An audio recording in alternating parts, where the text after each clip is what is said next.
لوگ بحث کرتے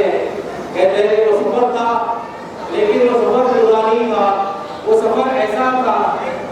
لیکن اگر ہم اس سفر کے بارے میں اگر کسی سے پوچھتے ہیں تو کسی سے پوچھنے کی کیا ضرورت ہے؟ تو قرآن پاک واضح طور پر کہہ رہا ہے سبحان الذی اسری، لے گئی وہ کاغذات اپنے بندے کو. سبحان الذی اسری بعبدہ، لے گئی وہ کاغذات اپنے بندے کو. تو جانے والی ذات کون ہے؟ حضور پاک صلی اللہ علیہ وسلم. لے جانے والی ذات کون ہے؟ پاک ذات ہے. قرآن کہہ رہا ہے کہ سبحان الذی اسری بعبدہ، عبدیت کے ساتھ لے گئی. کوئی کہتا ہے یہ قرآن کی، کوئی کہتا ہے قلبی کی. قرآن کا واضح طور پر کہہ رہا ہے بعبدہ، لباس بشریت میں حضور پاک صلی اللہ علیہ وسلم نے یہ سفر فرمایا. وقت تمہاری جان دکھائی جانے والی ہے. حضور پاک کا مقام مرتبہ ظاہر کرنے کے لیے یہ سفر ہوا. اور مرتبہ کا ارادہ تھا کہ وہ مکانیہ نکلا ہے اور دنیا میں واضح کر دیں کہ حبیب کا مقام مرتبہ کیا ہے، حضرت مصطفیٰ حقیقت میں کیا ہے. یہ سفر کے اعلان کا مقصد تھا. عزیزان محترم، آپ حاجی کے گھر سے نکل کر حرم میں پہنچتے ہیں. حرم سے مسجد اقصی پہنچتے ہیں. بڑا سفر کے لیے پیش کیا جاتا ہے اور پھر آسمان پر حضرت آدم سے سلام کرتے ہیں. آسمان دنوں پر، آسمان سوروں پر اسی طرح مختلف انبیاء اور رسول آپ کا استقبال کرتے ہیں. ہر کوئی یہ کہتا ہے کہ ہمارے بھائی آئے، ہمارے نبی آئے، ہمارے رسول آئے. ہر کوئی آپ کا استقبال کر رہا ہے. اور اس کے بعد جب یہ تمام آسمانوں کی سیر مکمل کرتے ہیں، ساتوں آسمانوں کی، اس کے بعد جنت و دوزخ کا تمام کائنات کا مشاہدہ کرتے ہوئے ایک مقام ایسا آتا ہے جب لے جانے والا بھی عاجز ہو کر رک جاتا ہے. جبرائیل جنہیں رب تبارک و تعالیٰ نے مقرر کیا تھا کہ جاؤ میرے حبیب کو لے آؤ اور تمام کائنات کا ان کا دیدار کراؤ، مشاہدہ کرواؤ. لیکن جب وہ یہ سفر کرتے کرتے ایسا آ جاتا ہے جسے قرآن نے کہا وہ مقام ہے سدرۃ المنتہا. وہ مقام پر پہنچنے کے بعد میں جو گائیڈ ہے، جو لے جانے والے ہیں، جو استاد الملائکہ ہے، سید الملائکہ ہے، وہ بھی رک جاتے ہیں اور یہ کہتے ہیں کہ بس میں یہاں سے اگر قدم بھی آگے بڑھتا ہوں کہ میں جنت خاک ہو جاؤں گا.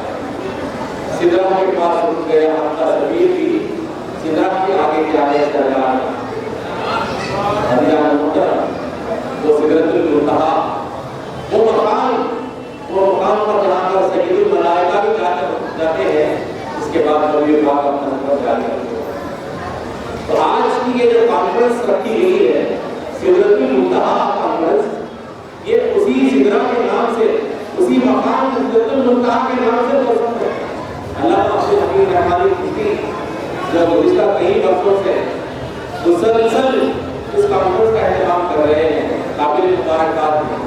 اس لیے کہ کوئی اگر ایک کام کرتا ہے سال 2 سال 4 سال 5 سال اس کے بعد میں جب وہ ختم ہو جاتا ہے تو قابل مبارکباد نہیں ہوتا. لیکن جو کام مداومت کے ساتھ ہوتا ہے، مسلسل ہوتا ہے، اس میں کبھی کوئی کمی نہیں آتی، کبھی کوئی رکاوٹ نہیں آتی، تو وہ کام قابل مبارکباد ہوتا ہے. اس لیے قابل مبارکباد اللہ حبیب رحمانی. اس لیے کہ جو کام اخلاص کے ساتھ میں ہوتا ہے وہ ہمیشہ جاری رہتا ہے. اس لیے یہ کام جو ہے آپ پر لوگ دیکھتے ہیں کہ کام کانفرنس ہو رہی ہے، آیا پورا صبح میں لوگ تو آتے جاتے رہتے ہیں، لیکن آنے جانے والے لوگوں سے اس کا سروکار نہیں ہے. بلکہ اس کانفرنس کا اہتمام کرنے میں کئی چیزیں پوشیدہ ہیں، کئی چیزوں کا انتظام کرنا پڑتا ہے، ایک ایک چیز کا خیال رکھنا پڑتا ہے. اب چونکہ ذکر حبیب پاک ہے تو وہ ذکر بلند کرنے کے لیے آپ کوشش کر رہے ہیں. تو اگر کوئی ذکر کام میں شریک ہوتا ہے تو وہ اپنی بلندیوں کا سامان کر رہا ہے، اپنے درجات کی بلندی کا سامان کر رہا ہے، اپنی بخشش کروا رہا ہے. حدیث پاک میں آیا کہ ذکر الانبیاء کی عبادت، انبیاء کا ذکر عبادت کہا گیا ہے. تو ہم آج سید الانبیاء کا ذکر کر رہے ہیں. تو جب ایک نبی کا ذکر کرنا عبادت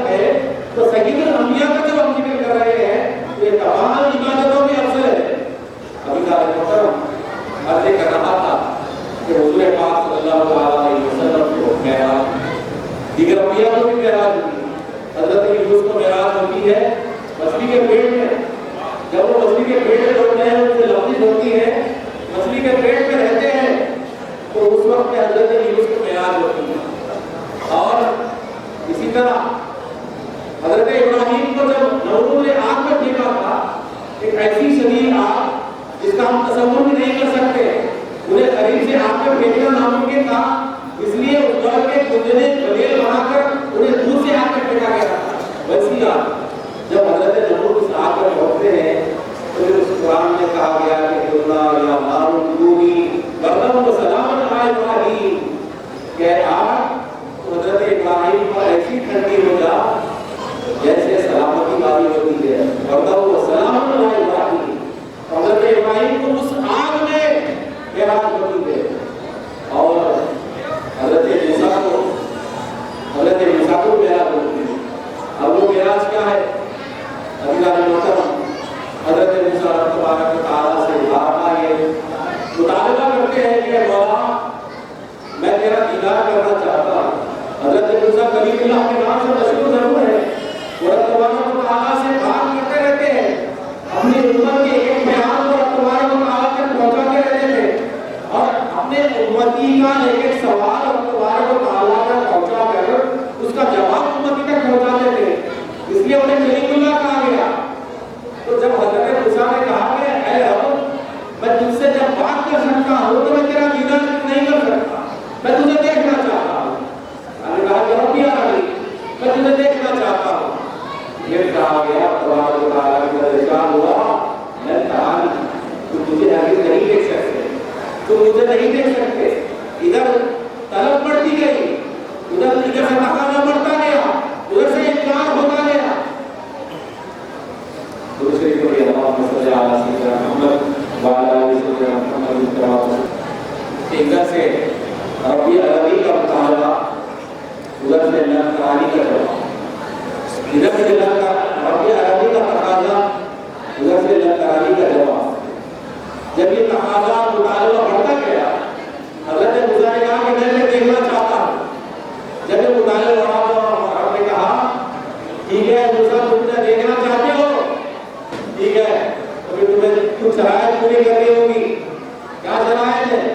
حضرت موسیٰ سے کہا گیا کہ 40 دن کے روزے رکھنے ہوں گے, چلہ پورا کرنا ہوگا. اب یہ بات تو آج بولتے ہیں کہ بھائی چلہ کہاں سے آیا ہے؟ حضرت موسیٰ کو ہم نے کروایا ہے چلہ, حضرت موسیٰ کو چلہ کروایا گیا. 40 دن کے روزے رکھائیں گے. 40 دن کے روزے رکھنے کے بعد جب حضرت موسیٰ رب تبارک و تعالیٰ کے بتائے ہوئے احکامات پر عمل کرتے ہیں, اور جب وہ پہنچتے ہیں کہاں پر؟ زمین پر ہی, وادی ایمن میں, وہ نور کے پاس میں. جب حضرت موسیٰ پہنچتے ہیں تو ان سے کہا جاتا ہے کہ اے موسیٰ رب تبارک و تعالیٰ کے دیدار کے لیے آئے ہو تو کیا کرنا ہے؟ یہ مقدس وادی ہے, اپنے نالے کو جوتوں کو اتار کر یہاں پر آؤ. اے موسیٰ میں یہ کہانی کا قصہ نہیں بیان کر رہا ہوں, یہ قرآن کی زبان ہے. قرآن کہہ رہا ہے کہ یا موسیٰ ایک میں کبھی وادی مقدس اتنا, اے موسیٰ تم ایک مقدس وادی کے ہو, پکڑا نالے, اپنے نالے کو اتارو. حضرت موسیٰ کو زمین پر چلہ کروا کر ریاضتیں کر کے روزے رکھا کے زمین پر بلایا جاتا ہے دیدار کے لیے. وہ ہے دور پر, تو حضرت موسیٰ سے کہا جاتا ہے کہ موسیٰ اپنے نالے کو اتار کر آؤ, یہ وادی مقدس ہے. اور دیکھیے جیسا کہ میں نے کہا کہ سفر معراج جو تھا وہ فقط شان محمودی دکھانے کے لیے تھا, عظمت مصطفیٰ دکھانے کے لیے تھا, اور وہ معراج موسوی کیا تھی اور معراج مصطفی کیا تھی یہ دکھانے کے لیے بھی تھا. تو حضرت موسیٰ جب اتنے طویل مشقت برداشت کرنے کے بعد وادی مقدس سے پہنچتے ہیں اور رب تبارک و تعالیٰ کا دیدار کرتے ہیں تو ہوتا کیا ہے؟ اللہ نے اپنی تجلی سے حضرت موسیٰ کو پہناوا فرمایا. تو جب تجلی ظاہر ہوئی رب تبارک و تعالیٰ کی, موسیٰ بے ہوش, آپ ہوش گم ہو گئے, ایسے ہوش گم ہو گئے کہ آپ اس جگہ پہ جب پہاڑ میں جل کر رات ہو گئے. جب رب تبارک و تعالیٰ کی تجلی پڑی، وہ تجلی ایسی پڑی کہ وہ تجلی جہاں جہاں سے گزری وہ پہاڑ کو چیرتے ہوئے نکل گئی، وہ جہاں جہاں سے گزری وہ پہاڑ کو جل کر راہ ہو گئے۔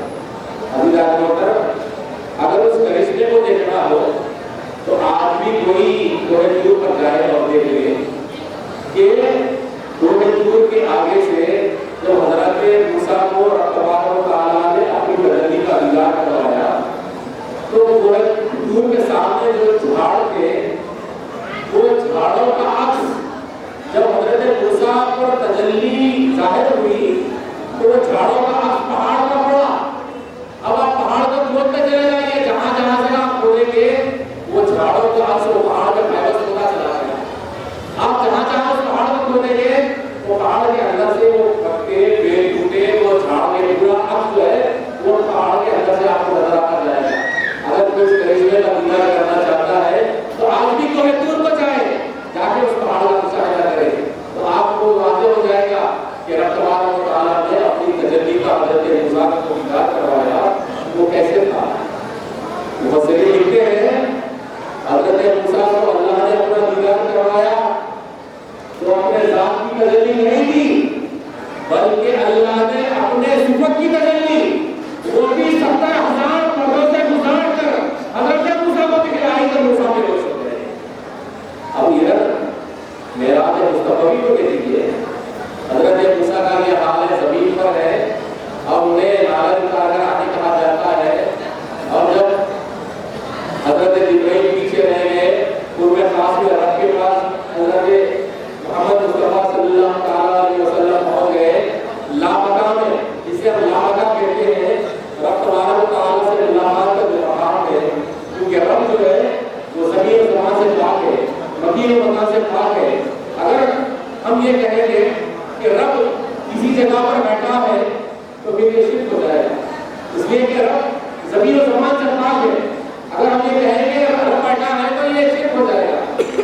اب رب تبارک و تعالیٰ کے قرب خاص میں حضرت محمد مصطفیٰ صلی اللہ تعالیٰ علیہ وسلم پہنچتے ہیں، حبیب پاک پہنچتے ہیں تو کیا ارشاد ہوتا ہے، قولوا یا محمد، قولوا یا محمد، قولوا یا محمد، اے محمد صلی اللہ علیہ وسلم آپ اور قریب آ جائیے، آپ اور قریب آ جائیے، اپنے نالین کے سمیت آ جائیے، اس کے آپ کے عرش کی بیوی عرش کی زینت ہو لے گی، آپ اپنے نالین کے ساتھ آ جائیے، آپ اور قریب آ جائیے۔ مفسرین لکھتے ہیں کہ قولوا یا محمد کی جو صدا ہے اور قریب آئیے اور قریب آئیے 70,000 مرتبہ کہی گئی ہے۔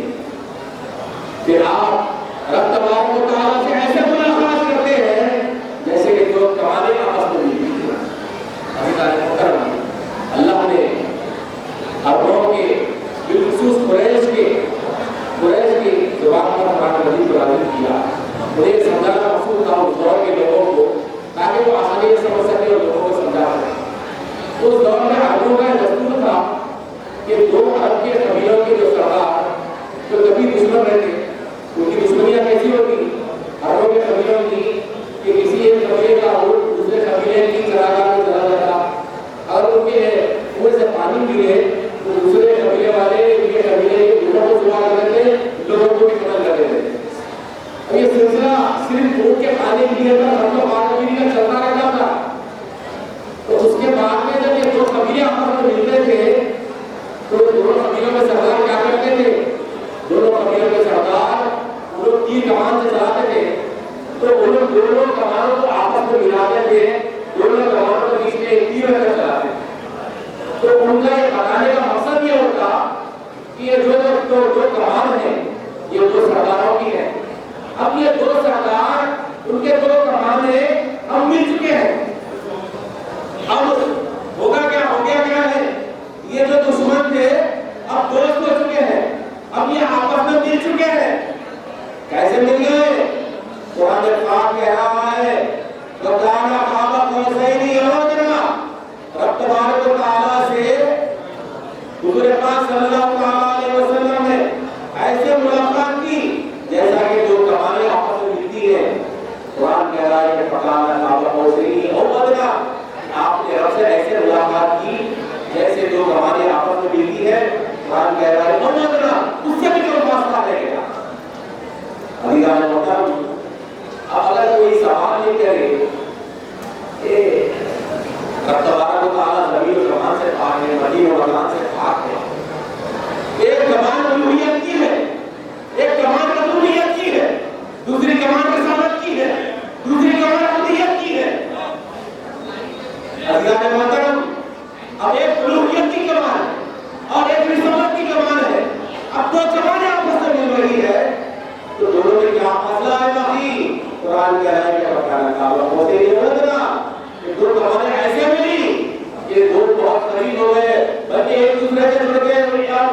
معاملہ درمیان میں رہ گیا۔ عزیزان محترم، یہ وہ مقام ہے حضور پاک صلی اللہ تعالیٰ علیہ وسلم کہ آپ قرب خاص میں رب تبارک و تعالیٰ سے ملاقات کرتے ہیں تو رب تبارک و تعالیٰ اپنی نوازشوں سے، اپنی عطا سے وہ تحفے تحائف اس موقع پر عنایت فرماتا ہے۔ اور آج کی اس رات میں رب تبارک و تعالیٰ سے ملاقات کے موقع پر، رب تبارک و تعالیٰ کے ملاقات کے تحفے کے طور پر رب تبارک و تعالیٰ نے نماز کا تحفہ حضور پاک کو عنایت فرمایا۔ جب کوئی جو بڑے آپس میں ملتے ہیں تو تحفے تحائف کا تبادلہ ہوتا ہے، تو حضور پاک صلی اللہ تعالیٰ علیہ وسلم جب قرب خاص میں رب تبارک و تعالیٰ سے ملاقات کر رہے تھے تو وہاں پر بھی آپ نے امت کی فکر کی اور یہ سوچا کہ میں نے تو رب تبارک و تعالیٰ سے ملاقات کر لی، دیدار کر لیا، ایسے میں اپنی امت کو کیسے بھول سکتا ہوں؟ وہاں پر بھی امت کی فکر کی۔ حضور پاک صلی اللہ تعالیٰ علیہ وسلم کو جب یہ دھوکہ ملا تو آپ نے اتنا فرمایا کہ الصلاۃ معراج المومنین، یہ نماز مومنوں کی معراج ہے۔ اگر بندہ مومن اس تحفے کو اگر تھام لے، مضبوطی کے ساتھ پکڑ لے، تو پھر وہ بھی عروج پہنچ جا سکتا ہے، بلندیوں کو حاصل کر سکتا ہے۔ عزیزان محترم، رب تبارک و تعالیٰ نے آج کی رات کو تحفہ کیا ہے، ضرور اس بات کی ہے، اور آج کی اس رات کے اس مقدس جلسے میں اس مقدس مقام کا پیام ہی یہی ہے کہ رب تبارک و تعالیٰ نے جو انعام آج کی رات دیا ہے، اگر ہم اسے تھام لیں تو ہم دنیا و آخرت میں کامیاب ہو سکتے ہیں۔ واقعی دعوانا الحمدللہ۔